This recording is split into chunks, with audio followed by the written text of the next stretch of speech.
22 days since our last podcast. 22. What's been happening? Yeah. We apologize. We've been busy. Very quick. Very busy. Very quick recap. That was one. We did a comp at Redcliffe.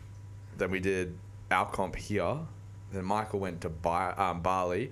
And Jess was away before that. Yeah. Now it's your turn to go away. No. Then well, you tried to go away and you lasted a day. Yeah, and then I had to come back. I had to run the gym by myself. That was exciting. And now we're here. So we're back. And I wrote in my little book, which I need to actually get. I wrote that we were up to episode 41, but I was very wrong. We're actually up to episode 40 this week, which is a pretty big milestone in all senses. So episode 40, talking about the benefits of intermittent fasting. Did I get it right that time? Intermittent. T-T-E-N-T. Nah, intermediate fasting. Intermediate fasting is what Tyler's going to call it from now on. Because RX fasting is a little bit harder than that. No one's quite there yet. Talking about no one's quite there. Talking about people, Bear Grylls is probably there. Fasted 4 or 5 days straight. Johnny actually from the gym, he fasted for 4 days straight. Yeah, Liver King, maybe he's there. Yeah, but fasting and being on trend isn't the same thing. Yeah, does it count if you're on...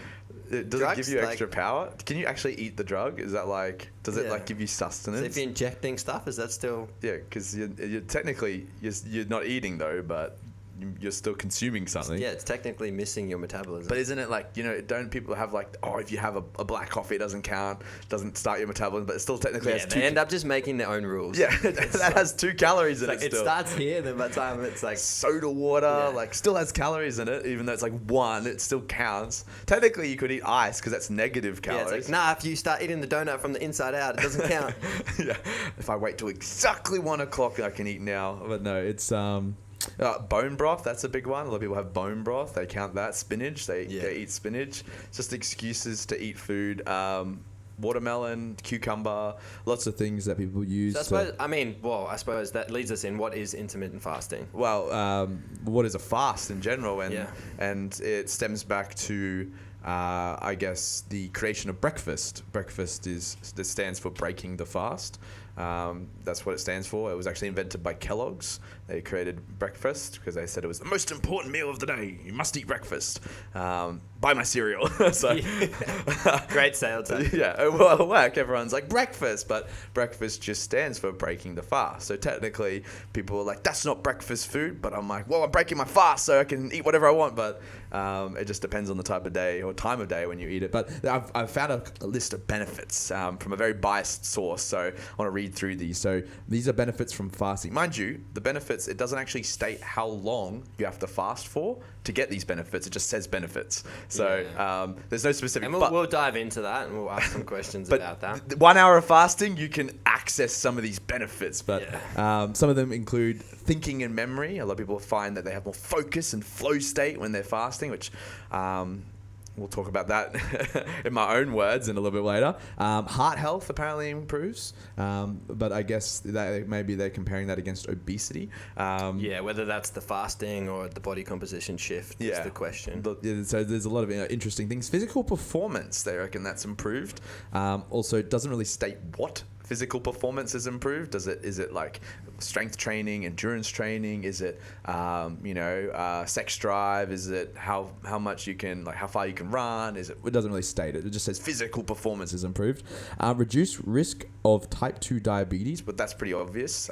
Weight loss. Yeah, weight loss, simple. Tissue health, which I've heard a lot of things about, it's like a cleanse for your body. You get rid of old cells and stuff like that. But once again, how... Yeah, but your body's going to turn over cells anyway. Yeah, it's like... Whether you fast or not. It's like the whole idea of removing toxins by having juicing cleanses. Inherently you're going to get more vitamins and minerals from the juicing cleanse or the juice itself. But is it removing toxins? Isn't that the role of the liver or the kidneys or something like that, or the spleen or something like one of those organs are responsible for just doing and that? a lot of the pushback there is if it's removing a toxin, then that means there's something there that you can trace, but you can't trace this. No, so they just put something in the body and say that color urine is the toxin. But yeah. if you test the urine, it's not showing anything that it wouldn't show normally. Well, my urine turns like yellow when I have Baroccas or like exactly. that light yellow cast. Is it removing toxins then, or is it just removing vitamins I don't need? So once again, very arguable. Not having a go at fasting, but these are just some of the benefits that it says. Fat mobilization. That one is very dependent on how long you're fasting. They always talk about the ketogenic diet and using ketones as an energy source, and that's only after your body has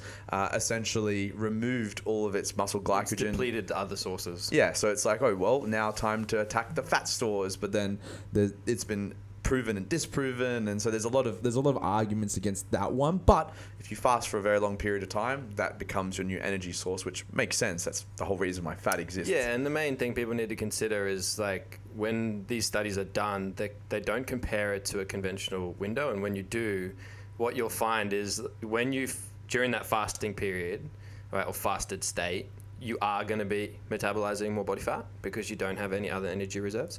But during your non-fasted period, you have less than what you would if you just ate normal. So it's like if you had 24-hour period, someone who just ate their normal, let's say 3 meals, 3 snacks, they got longer periods without consuming food. If you consider the fact that they're both consuming the same amount of calories. So someone has a 12-hour window that they're eating, someone has a 4-hour window that they're eating. If calories are equated for both people on the same amount, you'll find that the person during that 4-hour window has a huge reduction in terms of how much fat they're metabolizing, and then it's increased outside the windows. So over a 24-hour period, it tends to be the same. Yeah, just like the whole idea of like resistance training versus cardio. People think. Yeah, when we zoom out and we go, okay, well, what does that look like over a week? And it's like basically the budget's the same. Yeah, it ends up being the same amount of calories expended over the course of a week. It's just inherently what we're going to get into. It's just a strategy. Something it just sets rules. Yeah, rules that might suit your behaviors and your habits at the current time. And boundaries if you can't control yourself. So that's another one. So that's essentially the benefits, or at least some of the benefits that I found on the most biased website I could find, because I want to find the pro website and then talk about some of the cons of what intermittent fasting can lead for someone who does CrossFit training like we do in our gym. But what essentially is intermittent fasting or intermediate fasting or fasting in general? I'm trying to think about a word. I can't even say the word. It tends to be, the most common one is the 8-16 rule. So it's like where you've only got the 8-hour window to eat, and then you've got 16 hours where you don't consume anything. Now, a big portion of that is generally going to be the sleep anyway. Like if you think about the rules of fasting, everyone does it without meaning to do it. Right. It just means prolonged periods of time without food. Like you don't eat when you sleep. So if you sleep for 8 hours, you're fasting for 8 hours. Yeah. They're just extending that period of time. It's a good tool to stop overconsumption of food. Obviously, we live in an environment and climate where accessibility is very easy. So James Smith said it really well. We were talking about it yesterday, where it's nothing to do with genetics. It's nothing to do with the fact that people have these hereditary issues. Yes, there's outliers that do. That's not what we're saying. But the fact is, it's extremely accessible. It's never been this accessible. It's so easy to find food, and people just don't have discipline. Yeah. Like, and so much high calorie food too. Everything tastes so good. Everything's accessible, it's so easy to get. Like we were talking about, like you literally go fill up your car, you walk in there, and there's thousands of snacks that you can buy that are cheap as chips and taste great. Yeah, and it's like your body craves. And you get 6 cents off a litre. And your body craves that kind of stuff. Like a lot of the time, like you don't just sit there, like unless you're low on protein, you don't just crave a steak. You don't just be like, oh, I could go for a steak right now. Like 9 times out of 10, you're like, oh, I need sugar, like I need energy. And people don't think fruit, people don't think vegetables, they think lollies, they think chocolates, they think things that like the fastest energy way your body's going to get that energy, and like it's just the craving and what you're used to. Like so when I crave sugar, normally it's honey, because that's probably the one that I consume the most. Probably go through maybe half a kilo to a kilo of honey a week. So it's a lot of honey, but it's like at the same time, like, is it any inherently worse or better than lollies? No, probably not. It's still sugar either way. It's just one of the sources that I consume. So when I crave sugar, I crave honey. Whereas if you are someone who always snacks on lollies or chocolates or whatever, that might be your craving when it comes to sugar. Or if you're amazing and perfect and your body is your temple, then maybe just fruit is going to be your craving. Yeah, and it depends on, obviously, like, certain things have additives and other chemicals and things that are added to them, and it's always going to be dose dependent. Other things don't. So like the concept of just eating more natural foods generally is just along the lines of removing a lot of the additives. So you're not having those chemicals added to things. You can use smoking as an example, all right? So look at the trends at the moment. So smoking was a big issue. All right, now they made it hard and less accessible. So there's tax on cigarettes, like you have to have smoking areas, you can't do things in certain places. The whole point of that was to stop people smoking because of the fact that it affects their health. Right. But yet now we have vaping. Yeah, and it's inherently more accessible. Vaping has more chemicals, like the fact that it doesn't smell, it tastes great, like it's got all these things. Like you read any of the research on the vaping stuff, and it's way worse than what an actual cigarette is. It's also because, like you said, it's more readily available. Like, you don't have to light it up, you don't have to roll it, it's not messy, it doesn't smell, so people are more likely to allow you to vape next to them. When I was in the military, we used to be confined to, like, these vehicles that would probably, like, they would house 5 guys, but, like, it was probably in the space of, like, between you and me. So very tight space. And most people in the military, they smoke. It's a stressful situation, stressful environment. Smoking is just a good outlet for them to, release some of that stress. And it just becomes a social thing. Yeah, and then it does become, people start vaping because everyone else does it. But vaping is easier than cigarettes because, actually, they bring both most of the time. But then, like, you've got the vape juice, and I just look at it and I'm like, that's just like a vial of poison. Obviously here it's not marijuana, like it's just tobacco. Yeah. But in some places it's marijuana. Yeah, exactly. You get both. So it's more addictive. It's very interesting because you look at the concept of it and you look at what they did with cigarettes. So they put all the tax on it. They basically put out all the health effects and the scare tactics. It didn't stop smoking. No. But then the one campaign that did stop smoking or have like a massive reduction in smoking was when they ran the campaign. I don't know if you guys remember it, but they ran the campaign talking about how it was putting money in the pockets of the elites. Right. And then it became rebellious and trendy to not smoke. Right. So it was talking about how, like, you can go and throw all these things at people and talk about, like, the negative consequences of, like, having additives in the food or eating all this stuff. They're not going to care. Like, if it's trending to have a fucking Biscoff donut on TikTok, they're going to have a Biscoff donut on TikTok. Like, most people aren't aware enough to realize that, like, there's a quote I heard yesterday, and it was like, a black sheep is still a sheep. Like, and that's, a lot of us are like that, where we just do things because it's trending. Yeah. Like, and unfortunately, like, it's going to be like that with food as well. Like, we need to understand that we're going to have to educate ourselves around things and make the decision to go against the trends, because those trends are always going to be there. Like, accessibility to food and that's not going to go anywhere. No, and it's probably going to get better. Like, food's going to get easier to access, and you're going to have better options eventually in the future. Like, you might, like, we get stuff delivered to us soon. They're going to get drones to deliver it to us, so you don't even have to make your own food now. Like, you could Uber Eats yourself something, it comes to your door, you don't even have to get up. Like, you just walk to your door, grab your food, you come back. So accessibility is a big issue, and like setting rules and boundaries, which is what intermittent fasting does, is going to be more important than ever. Exactly. And it's like, because I was talking to a member the other day, and they were like, what is it? Like, should I be doing it? I've heard lots of good things about it.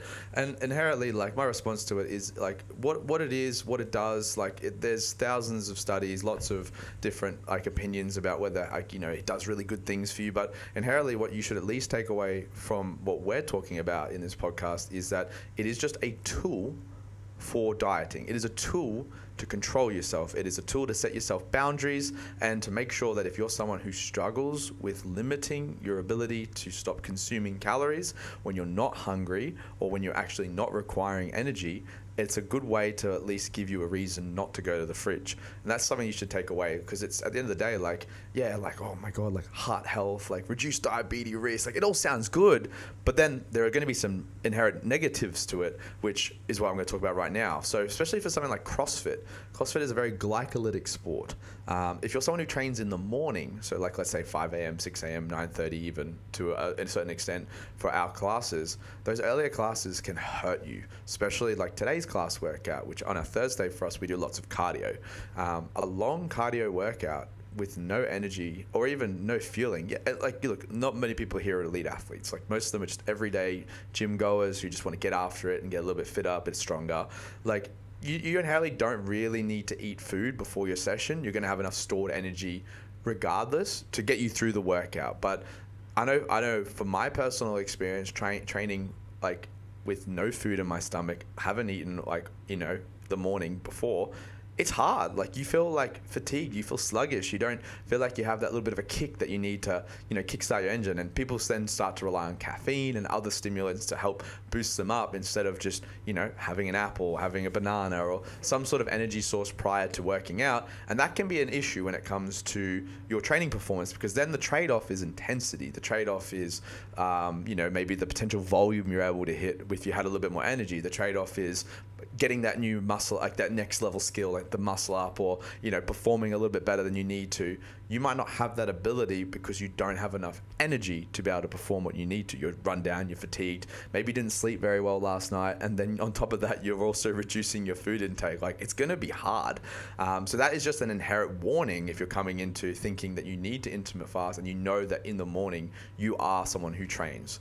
And that just comes down to expectations. As long as you understand, and this is education again, where it's like, do your research, don't just do something because someone else is doing it. Yeah. You will understand that there is going to be a little bit of that, but your goal at the moment is to drop weight or to be better with your food, and you've set rules in place that are going to do that.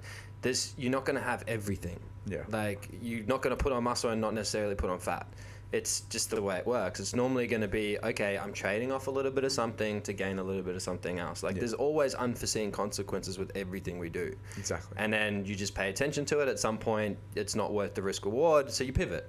And that's the main thing with all of this, is whether you're doing fasting, whether you're doing keto, whether you're doing any of it, the main thing that I've noticed personally is the people who are successful are the ones who are adaptable. They're the ones who okay to move and try different things until they work out what fits, and they understand that it might not fit forever.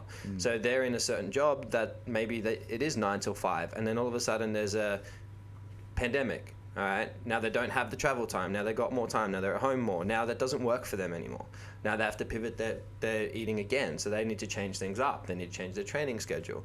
But they were able to do that. They weren't like, nah, keto for life. Like, they just just bought in, and that's the only thing they know. And some people are like that. Like, it's cult mentality. Yeah. And you have to be careful with that, because things change. And my pushback to my own pushback, here we go. So intermittent fasting for morning people, what I mean by it's not good is it's not good if you do the classic 16-8. So 8 hours of eating, 16 hours of fasting, unless you pivot the way that you do your 16-8. So maybe instead your fast ends when you wake up in the morning.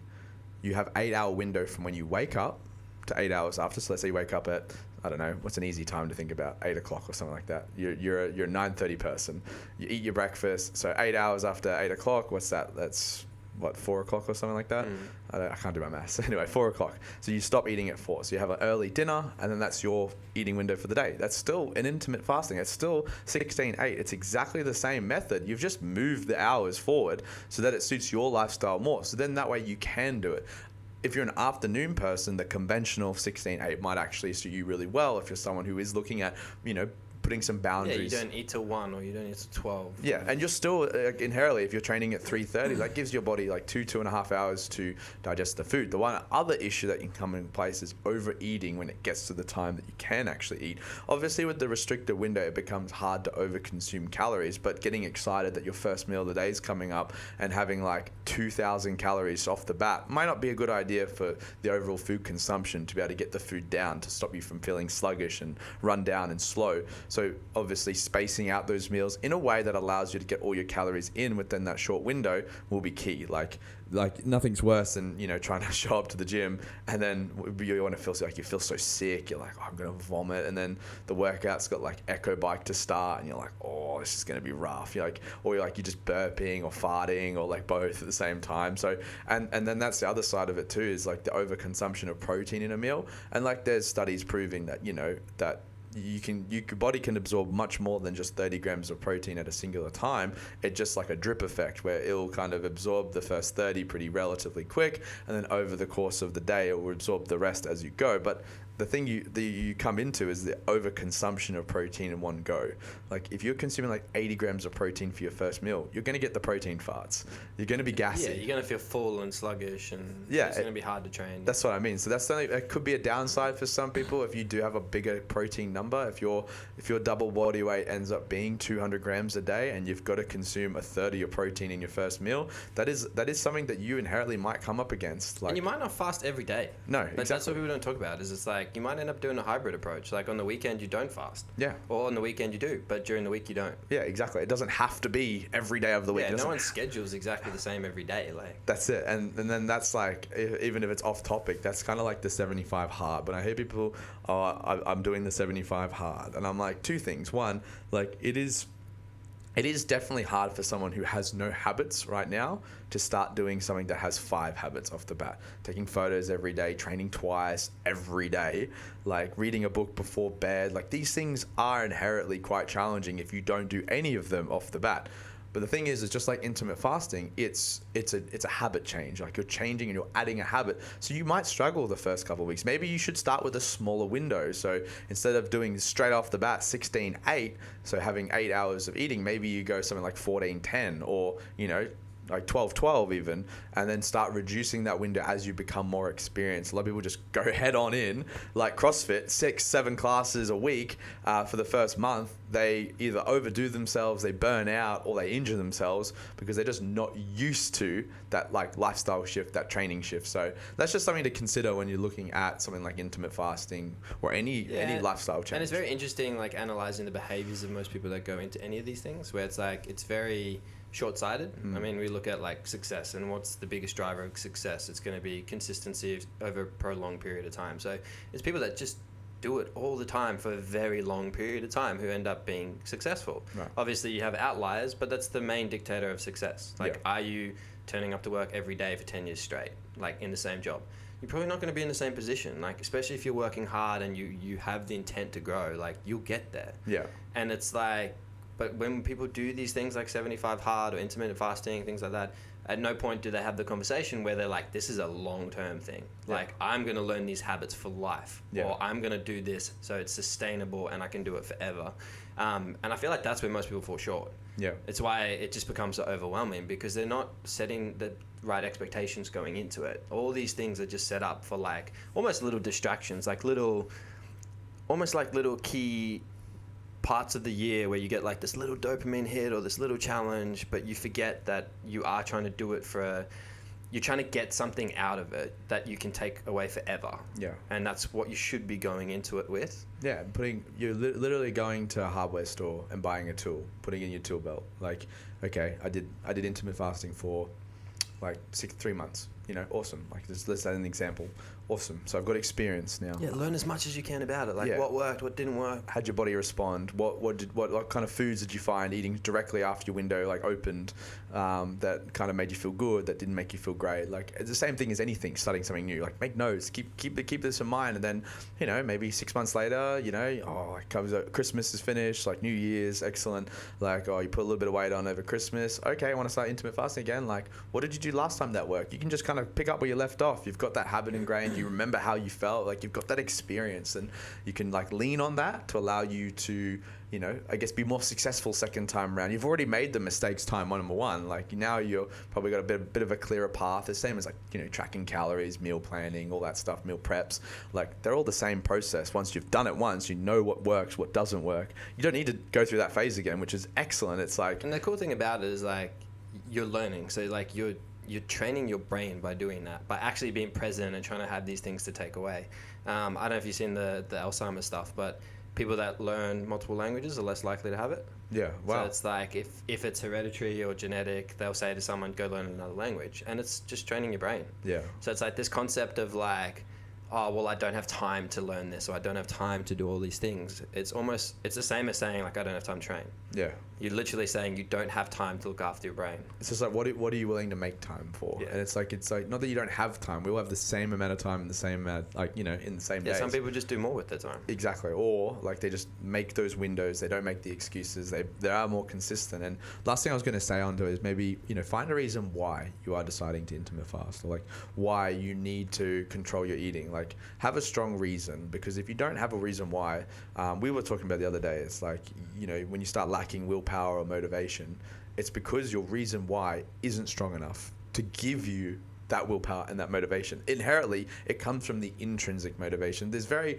very few times where you'll get an external motivator, maybe like Michael PB'd his snatch and I'm like, wow, I'm going to try PB my snatch. And I do. And I'm like, oh my God, like, thanks, Michael. Rarely does that happen. Like Tristan messaged me yesterday because he was like, thanks for letting me snatch with you. He's like, the fact that you were doing 90, he's like, I felt like I could do more and I challenged myself more. And he's like, and he was successful and he did the weight, but he was like, I couldn't have done that if you weren't there. Yeah, but that's an external motivator, but you can't rely on that. He can't rely on you being there now and snatching 90, because then, the time you're not there, then he's going to struggle. So it's like he needs to find the reason why he's snatching, and he's told me, he wants to, get stronger. He said he wants to be like me, and he put it pretty funny. He wants to be strong, be good at gymnastics, and be average at cardio. So I was like, that's a good way to sum it up. But that's his why. That's his why. He wants to be good at those things. He wants to have longevity as he gets older. He wants to do all the cool stuff that he does now. And he wants to have some fun. Like, the average at cardio is have fun in the Metcons with the guys. Like, that's his why. So, like, that's a strong why. His motivation in the moment was Michael was snatching 90. I'm going to snatch 90. And because he has a strong why, like, having that little bit of extra motivation, he was already snatching. He's just needs a reason to go a little bit heavier. It was that 5% more. Yeah, and that's what you need. When you're looking at something like a lifestyle change like fasting, you need to make sure you have a solid reason of why you're doing it. That way, when things get tough, and they inherently will, like those days where you wake up, you're starving, like, oh, your stomach is screaming, you want food now, but you can't have it. How are you going to get it? Like, are you going to be able to persevere till 1 p.m.? It's 7 o'clock now, 1 p.m. for your first meal, and if not, then the reason why you're doing it isn't strong enough. And you might need, like a strategy we use, you might need accountability. So you do it with someone else. Yeah, or you say to people you're doing it. You find someone else who is probably quite disciplined, and you say, hey, let's do this together. You might have similar goals. You both set the fasting rules, and that way you can hold each other accountable. Yeah. I guarantee you, by them being, if they're more disciplined or they're pushing the needle or moving the needle, you're going to want to as well. Yeah, nothing's worse than you having to tell your friend that, hey, I ate this morning. And they're just like, what the fuck, bro?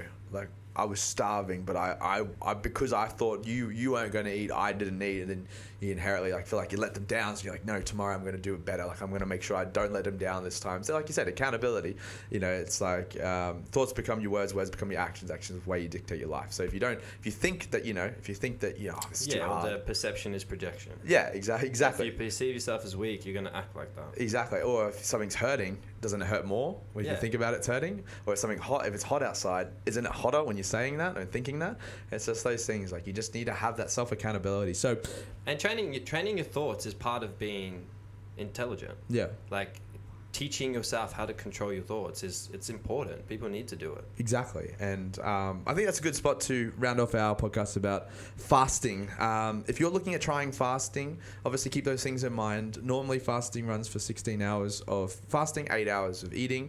Obviously you can be flexible with that. You can create your own ways. Some people fast for 2 days. Some people do it for, like I said, 12 hours rather than the conventional 16. Find what works for you. Obviously position it in a way that it's going to allow your training to be a little bit more effective, because intensity is inherently going to drive a lot more results than not consuming food and starving yourself. Yeah, and if you really don't know where to start and you want to work with a coach, you can reach out to us, or there's plenty of coaches out there. The main thing I would say to look for is make sure that the coach's main focus is education, so that when you do finish working with them, you have the tools to keep doing it and sustain all the habits. And the main reason most people will stay with a coach is accountability. And if all you need is accountability, you've now been given all the tools, that's a perfect scenario. Yeah, and I always like to think of a coach like a driving instructor.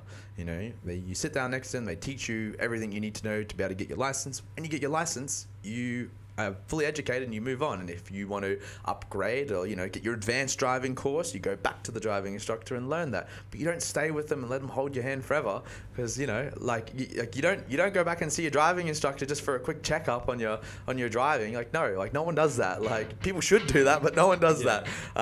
So, you know, be the same. Like, you know, reach out, get help. Once you've got the help and you're fully educated, then look at doing it yourself. And you can always have those people to go back to for online support or accountability, like you said. But that'll round off episode 40, fasting.